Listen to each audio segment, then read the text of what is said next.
2014 में भारत का electronics production 30 billion dollar से भी कम था। आज ये बढ़कर 100 बिलियन डॉलर को भी पार कर गया है। हम कहते हैं हम टैलेंटेड हैं, ना हमसे फोन बन पा रहा है, ना हमसे गाड़ियां बन पा रही हैं। सिर्फ 2 साल के भीतर ही भारत से इलेक्ट्रॉनिक्स निर्यात भी 2 गुने से ज्यादा हुआ गया है। भारत में बने मोबाइल फोन का एक्सपोर्ट भी अब 2 गुना हो चुका है। जो देश कभी मोबाइल फोन का इंपोर्टर था, अब वो दुनिया के बेस्ट मोबाइल फोन्स बना रहा है, उनका एक्सपोर्ट कर रहा है। मैं भी चाहता हूँ कि मैं भी iOS यूजर हूँ, मैं इंडिया की जो मेड इन इंडिया आईफोन है उसको यूज़ करूँ, क्योंकि एक मैंने हांगकांग का यूज़ किया, मैंने अमेरिका का यूज़ किया, अब मैं ये चाहता हूँ कि मैं इंडिया का भी यूज़ करूँ जो मेड इन इंडिया का आईफोन बन रहा है, ताकि उसका भी मुझे जो तरीफे सुनिए वो मैं अपने हाथों से यूज़ करके चेक करूँ। अगर हम टेलीकॉम इक्विपमेंट्स की बात करें तो भारत आने वाले 3 सालों में पूरी दुनिया का लार्जेस्ट एक्सपोर्टर बनने जा रहा है। बहैसियत पाकिस्तानी किस तरीके से देखते हैं आप? चाइना क्वालिटी पे कंप्रोमाइज़ कर जाता है और वो प्राइस पे कंप्रोमाइज़ नहीं करता। वो कहता है जितनी सस्ती चीज़ हो कोई मसला नहीं है, बट मैं क्वालिटी पे कंप्रोमाइज़ कर दूँ।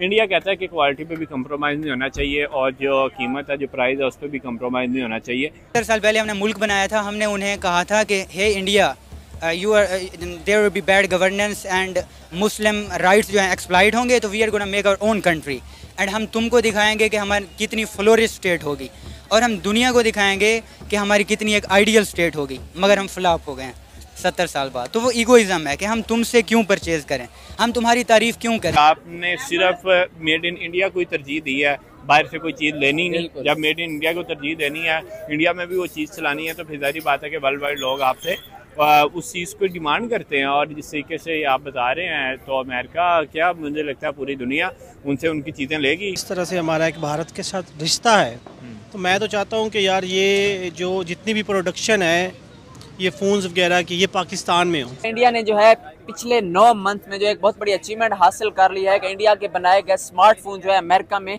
1 बिलियन डॉलर के जो है उन्होंने जो एक्सपोर्ट किए। आईफोन की अगर बात कर लें तो आईफोन की भी मैन्युफैक्चरिंग पहले चाइना के अंदर हो रही थी, अब वो सारी शिफ्ट कर गई है भारत में। पूरी दुनिया इस टाइम मतलब जो है वो भारत के ऊपर डिपेंड कर रही है।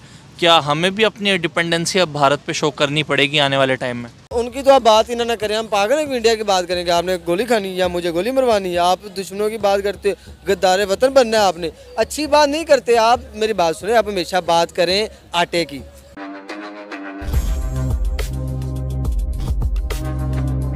जो है अमेरिका जो है पिछले साल 2% जो है उसकी प्रोग्रेस थी स्मार्टफोन, लेकिन जो इन 9 मंथ में जो है मैं जब से इंडिया ने जो है अमेरिका को स्मार्टफोन जो एक्सपोर्ट किए हैं, तब से उनकी प्रोग्रेस जो 2% 7.5% तक जो है इंक्रीज आया है उनकी इंडस्ट्री में, स्मार्टफोन की इंडस्ट्री में। उसके साथ सर क्या है इंडिया के पास कोई ऐसा अल्लादीन का चिराग या कोई ऐसी चीज कि इंडिया ने जो है चंद सालों में ही इस कदर तरक्की कर लिया है कि अब जो है अमेरिका और चाइना जैसे कंट्रीज डर रहे हैं कि आने वाले वक्तों में जो है इंडिया ही सुपर पावर न बन जाए। आपने बात की अलादीन का चिराग, अलादीन के चिराग में से निकला जिन, ठीक है, उसमें से मैन्युफैक्चरिंग नहीं होती, ठीक है, अलादीन के चिराग में मैन्युफैक्चरिंग नहीं होती, मैं कोई बात करूँ, वहाँ से निकला जिन ही निकलता है। और मेरे ख्याल में इंडिया के पास अलादीन का चिराग कोई नहीं, इंडिया के पास ये अलादीन वाला माइंड है, ठीक है। वो चिराग में से जो जिन निकलता है उसका माइंड है उनके पास। मेरे ख्याल में वो जो अलादीन के चिराग में से जो जिन निकलना है उसके जैसा माइंड से ब्रॉड माइंड है, ठीक है। और मेरे ख्याल में आपके लिए आपकी गवर्नमेंट भी मैटर करती है, जो कि इस टाइम कह लें कि मेरे ख्याल में वो जीनी, और ये मैं पॉजिटिव एंड पे कह रहा हूँ, जीनी जो है वो इसका मेरे ख्याल में नरेंद्र मोदी बना हुआ है, जिसने पूरी दुनिया में ये मनवा दिया कि लाइक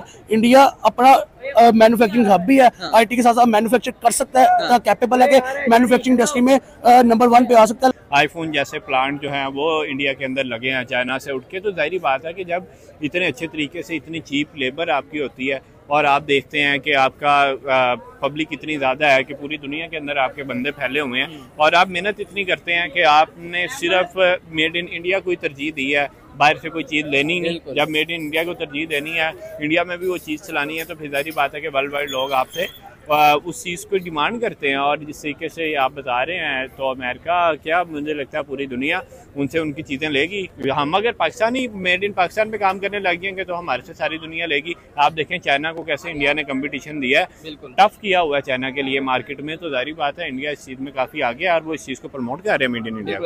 अगर हम चाइना की बात करें तो मेड इन चाइना चीज़ जब भी हमारे सामने आती है, आपने जो है ये महसूस किया होगा कि यार हम जो कहते हैं यार ये तो चाइना का माल है, मतलब एक कम या क्वालिटी उसकी बहुत ही लो होती है, जो कि मतलब कम अरसे तक चलने वाली होती है। लेकिन वहाँ के चाइना के लोग अब जो है चाइना के माल से उगता कर मेड इंडिया यूज कर रहे हैं। चाइना और इंडिया जो है एक हरीफ रह चुके हैं, लेकिन वहाँ पर भी Indian iPhone, Indian smartphone use हो रहे हैं। आईफोन की अगर बात कर लें तो आईफोन की भी मैन्युफैक्चरिंग पहले चाइना के अंदर हो रही थी, अब वो सारी शिफ्ट कर गई है भारत में।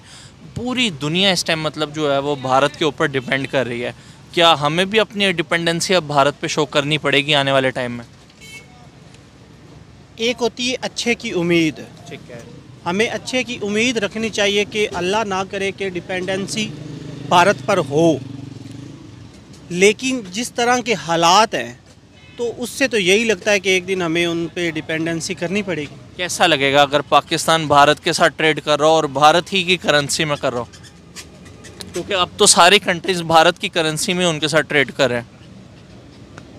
मैं जिस तरह से मैंने पहले कहा कि हमें तालीम दी जाती है, भारत के साथ जो रिश्ता है वो हमें बताया जाता है, समझाया जाता है, तो अच्छा तो ऑफ कोर्स नहीं लगेगा एज अ पाकिस्तानी, लेकिन सर्वाइवल के लिए अगर हमें करना पड़ता है तो डेफिनेटली करेंगे। अच्छा क्यों नहीं लगेगा? आपको नहीं लगता कि जो कौम तरक्की कर रही है, जो मतलब अपने आप को बिल्ड कर रही है, मतलब या तो हम अपने आप को बिल्ड कर लें या जो कर रहा है उसको अप्रिशिएट करें? या तो आप ऐसा करें ना कि हमारी जो तालीम है वो हमें इस तरह से दें कि वो जो एक खून में हमारे अंसर है दुश्मनी का भारत के साथ, हमें ये ना बताएं कि हमें हमारी 3 जंगें हो चुकी हैं, हमें ये ना बताएं कि कश्मीर हमारा शहर अक से हमें ज़्यादा करीब है और उस पर भारत ने कब्ज़ा किया और एक दिन हमने उसे वापस लेना है, वो मुस्लिम है, हालांकि मुस्लिम तो उधर पाकिस्तान से ज़्यादा हैं, तो हमें ये ना बताएं आप लोग, ये तालीम ना दें, तो हमारा जो ये ख्याल है कि हमें अच्छा नहीं लगेगा तो बाद में अच्छा लगेगा, क्योंकि जो भी तरक्की कर रहा हो उससे जलना नहीं चाहिए। मुझे ये बताएं कश्मीर लेने के लिए क्या कर रहे हैं हम लोग आजकल के टाइम में? कश्मीर लेने के लिए हम अपनी फ़ौज को 80% बजट दे रहे हैं और तो कुछ नहीं कर रहे। और जो गिलगित वाले और बाकी जो हमारे सूबे वाले इस टाइम परेशान है, एहतजाज हो रहा है वहाँ पे, तो आपको नहीं लगता कि हम जो मौजूदा हमारे पास है उस पर ज़्यादा ध्यान देना चाहिए? नहीं, वही ना, हम असल में दुश्मन के बच्चों को पढ़ा रहे हैं और अपने बच्चों को नहीं पढ़ा रहे, तो जाहिर सी बात है हमें अपने बच्चों को पढ़ाना चाहिए, जो अपने मसाइल हैं उनको हल करना चाहिए। ये जो हमें एक फक्की बेची जा रही है कि कश्मीर आज़ाद कर, मेरी एक बात सुने, अगर हम कश्मीर को अपना एक अटूट अंग या हिस्सा मानते हैं तो क्यों नहीं जंग करते? क्यों नहीं करते? क्यों नहीं करते बताएं आप? हम इतना फ़ौज को इतना बजट देते हैं, हमारे पास एटॉमिक बॉम्ब है, हम कहते हैं कि हमने कश्मीर को आज़ाद करवाना है, तो हम क्यों नहीं लड़ते उनसे, क्यों नहीं छीन लेते उनसे कश्मीर? लेकिन हम ये कभी नहीं करेंगे, क्योंकि हमें हर साल बजट लेना है कश्मीर के नाम पे, कश्मीर पे मकबूजा कश्मीर को हमने बेचना है अवाम को, उसके नाम पे हमें 5 साल बाद सियासत करनी है, अवाम से वोट लेना है और हमारे इदारों ने बजट लेना है। सर, हमारे मौजूदा प्राइम मिनिस्टर ये जो शहबाज शरीफ साहब हैं, वो ये स्टेटमेंट देते हैं कि भारत से हमारी अब तक जितनी भी जंगें हुई हैं उसमें ज़्यादा नुकसान पाकिस्तान को ही हुआ है, भारत को नहीं हुआ। यहाँ पे गुर्बत बढ़ी है, यहाँ पे महंगाई बढ़ी है उन जंगों की वजह से। जी बिल्कुल, ये जो वो बात करते हैं ना कि भारत को इसका इसलिए भी नुकसान नहीं हुआ कि इधर जंगें हुई, अवाम का जो एतमाद है पाकिस्तान का वो फ़ौज की तरफ ज़्यादा चला गया, तो इधर जो पॉलिटिकल सिस्टम है ना वो कमज़ोर हो गया, बिल्कुल कमज़ोर हो गया, पुलिसियाँ ना बन सकी, अवाम गुर्बत का शिकार हो गई।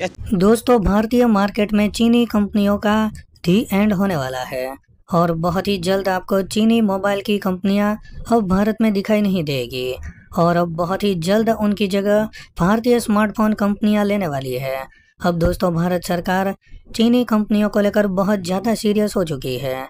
अब भारतीय स्मार्टफोन कंपनियां एक बार फिर से बहुत ही शानदार तरीके से कमबैक करने जा रही है।